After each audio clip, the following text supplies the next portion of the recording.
Hi guys, and welcome back to Betterment Crypto. So in this video, we're just going to be going over how to buy things on Opensea using your Metamask. So for those who don't know, Opensea is just the main NFT trading platform on the Ethereum blockchain. And just a brief summary of NFTs, we don't have to go into too much detail, but NFTs stand for non-fungible tokens, and it's just a way to upload things, mostly images, but it can also be GIFs, audio, video, on the blockchain, and it's unique in itself, meaning unlike things that on the rest of the internet that can be easily copied and pasted, and you can't tell one thing apart from the other, this one is unique in itself, and you can always tell which one is the original. So by that, you can have inherent ownership over an image or any of these NFTs. But that's just a brief summary, and I assume most of you know the basic gist of NFTs if you're on this video. So the first thing that you want to do is make sure that you have Metamask installed. So this is just a somewhat brief tutorial on Metamask as well, because we need to make sure that we have that. So what Metamask is it's a Chrome extension, and it essentially allows you to it's a wallet, an Ethereum wallet and a Chrome extension. But what it allows you to do is it interacts with Web3. So lots of web pages, it can buy and sell through web pages and connect with those websites. So things like Uniswap, that's going to use your Metamask usually. And this, for example, OpenSea, this is going to use your Metamask as well. So if you don't already have Metamask, what you need to do is you can just Google Metamask. And it should be on the Chrome web store. You can go to metamask.io, that's the website name. And by hitting download now, it should redirect you to whatever platform you're on. So just because I'm on computer, I'm going to be doing the Chrome version, but it also works for iOS and Android. Now really this tutorial is more for computers, so you can just still set it up on iOS and Android, your MetaMask, but for this tutorial, for the purposes of this video, we're just going to be doing Chrome.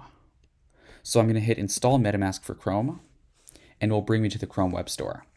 You can see I've already got it installed, but if you didn't have it installed, you would just hit this button, this blue one, and it would say add to Chrome, and you would just add that. And what it would do is it would pop up right here. It might be under this puzzle icon, but I have it pinned right here. And what I can do is once you have this, it will prompt you to create a new account if you don't already have one. So I'm just briefly going to be going over how to set up a new account on MetaMask. Even though I already have accounts set up, it might look a little different on my screen, but you should be able to follow along quite well. So once you have MetaMask installed, you just want to click on this icon. This is the MetaMask icon. It's like a little fox, and it will open. Now, you should be on Ethereum mainnet as a default, but if for some reason you're not on there, you just want to click on Ethereum mainnet. From there, you'll hit this circular icon at the top right, and you should have these accounts. If it's your first account, you won't see this, but you'll just get to the button that says create account. And if you do have accounts, if you want to create a new account, this is how it's done. You just hit create account, and you can name it whatever you'd like. So I'll name this Ryan's test wallet, and I can hit create. And just like that, I've created a new wallet. This is a unique address, and I can buy, send, and do all this other stuff. So I'll just use this test wallet for purposes. I might have to use my main wallet later in the video when I'm showing you how to buy one. But essentially what you do is now you've got this wallet all set up, but it's empty. It's got no ETH. And what you want to do if you want to load ETH onto this wallet is you copy your wallet address. You just can hover up here and click it, and it'll copy it to your clipboard. And from there, you can go to either an exchange or another wallet that has Ethereum on it and just withdraw that Ethereum into this MetaMask address. It could take a little while depending on the exchange, especially if you're using an exchange. Some quicker exchanges are Kraken, KuCoin. I know some slower ones include Binance and some others. But if it says the funds are delivering, it will deliver, assuming you have the right address. Now, that's something I should emphasize. You really need to make sure this is your right address. Just make sure it starts with the same 3 and ends with these 4. The same one that it shows in your MetaMask, because you don't want to have the wrong address copied. So once you've done that, you should just have a balance up here. Again, it might take a few minutes. It could take a little while, maybe even a few hours, but eventually you'll get there. And you'll see this number change from 0 to something above 0. From there, you want to go to the OpenSea website. So that is opensea.io. And you can just hit enter. And from there, this is the OpenSea website. So again, it's just the main NFT marketplace on the Ethereum blockchain. And I'll just give a brief little explanation on what it is. You can really search for anything. They've got different collections, as they call them, NFT collections. So different groups, or I guess just collections, will have multiple NFTs in one collection. So for example, these are the top collections. If we look at Mutant Ape Yacht Club and we click on it, we should be able to see lots of different NFTs in this same category. So you can see it's all this kind of disgusting monkey, but you know, they sell for very high prices. And that's just where the inherent value is at. But yeah, you can see it's all a very similar look, and it's the same collection. And these are very popular now in the NFT space. You can kind of have rarity between collections, but that is how they work. So those are collections.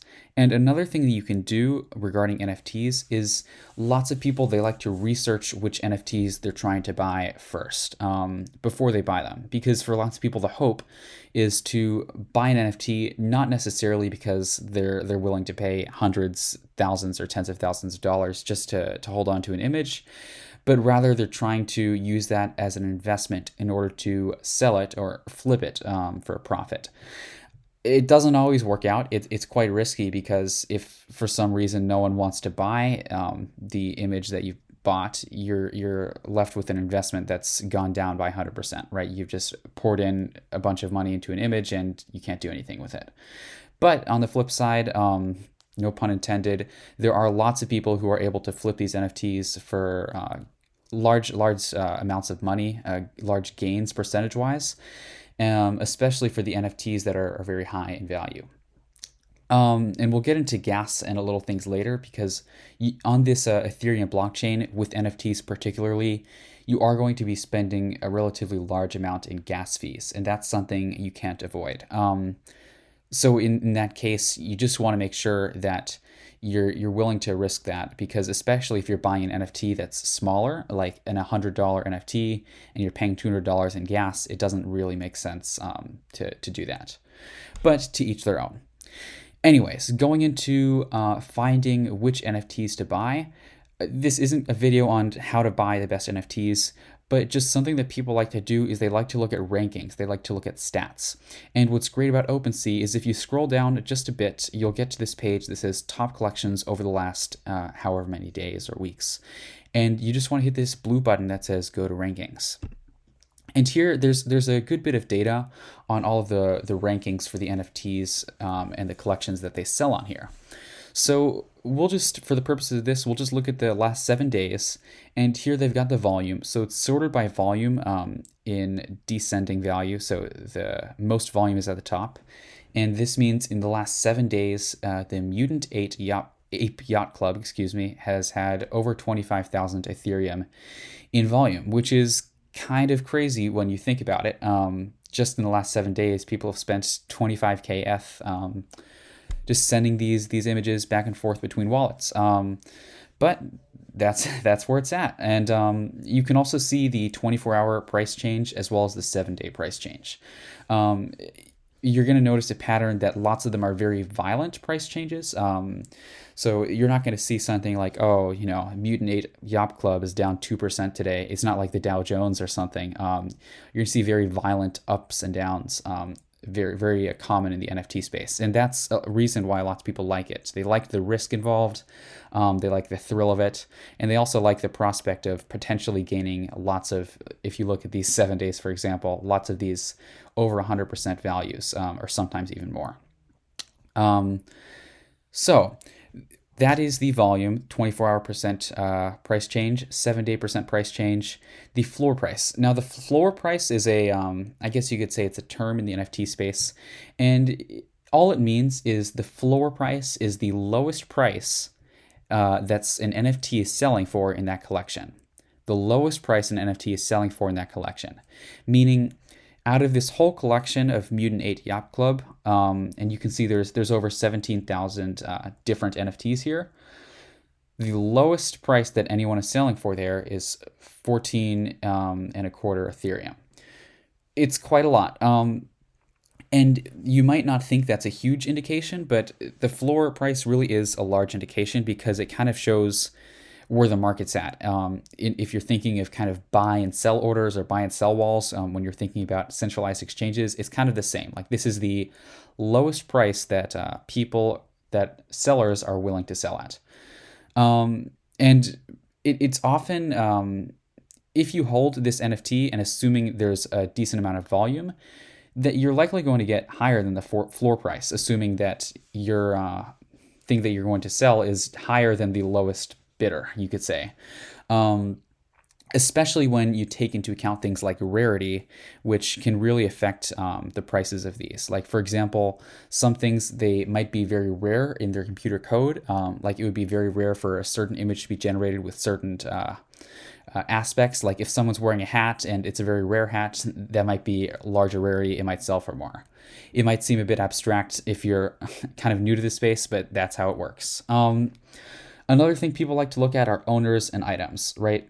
So the more items you have, it just means more variety. Particularly with new launches, people are looking for lower items, but this doesn't matter now that it's already on, or not, doesn't matter as much, I should say, now that it's already on the marketplace. I think that's enough about analytics and rankings. Assuming you've done your research and found which NFT you want to buy, and you should probably do more research than this. But let's just say we'll go to OpenSea and we'll find one here. So once I'm here, I'm just going to try and find an NFT to buy. So I'll just scroll down and I'll choose this, Lil Pudgies. I've already checked this to see that it's low enough for my balance. So you can see the floor price, we talked about that earlier, that's 0.065 Ethereum. And I'll just sort by buy now. You can see this in the status because I want to show as an example how you can just buy the ones now. Lots of them are in a bid system and you can see the time left there. So this one, the top bid is 0.015 Ethereum, and this means 7 days left. Some people might be confused about this pink Ethereum icon. That just means it's wrapped ETH. It's essentially the same thing, the same price. It's just a kind of different way of showing it. But it's not any different currency in terms of price. So I'm going to sort by buy now. And let's see, this one looks good. Lil Pudgy 9429. So if I wanted to buy this Lil Pudgy, I would hit buy now, and that would buy at this current price, so about 192 bucks. And I would hit this.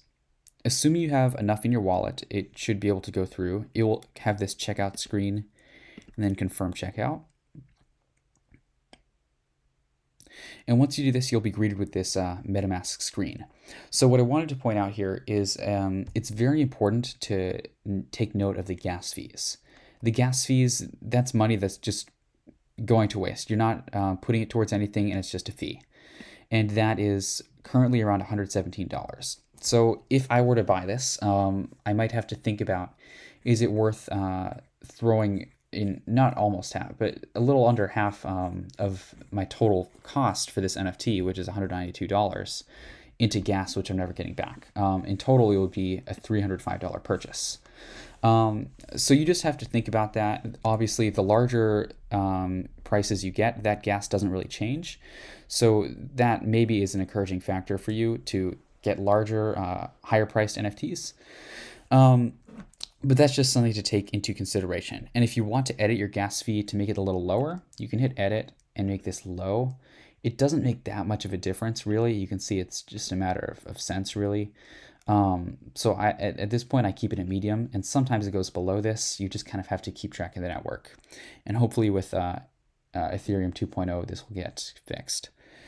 Anyways, that's how to buy an NFT just at the market price. So if I then wanted to make an offer on this NFT, instead of just buying at this current price, I can go to make offer and I can type in the amount I want. Again, this is wrapped ETH, so it's not the same as Ethereum, but it's the same price. And you'll see it will give you the option to convert it if you don't already have wrapped ETH in your wallet.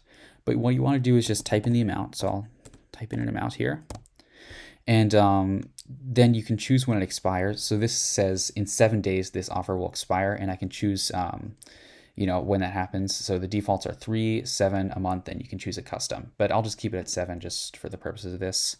You check the box, and assuming you don't have any wrapped ETH in your wallet, you're just going to need to convert that with Uniswap. So if you hit convert ETH here, it will bring you to Uniswap, and you'll just be able to convert that. Again, there's going to be a gas fee here.